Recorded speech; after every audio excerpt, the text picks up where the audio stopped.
నాన్న టీ.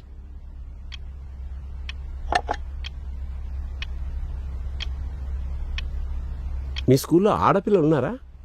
ఆ, ఉంటారు. ఆడపిల్ల ఏడుపు ఎప్పుడన్నా చూసావా? ఒరే, స్త్రీ అంటే ప్రకృతి, స్త్రీ అంటే దేవత, స్త్రీ అంటే ఎన్నో వింతల్ని విచిత్రాల్ని తనలో దాచుకున్న ఒక అద్భుతం.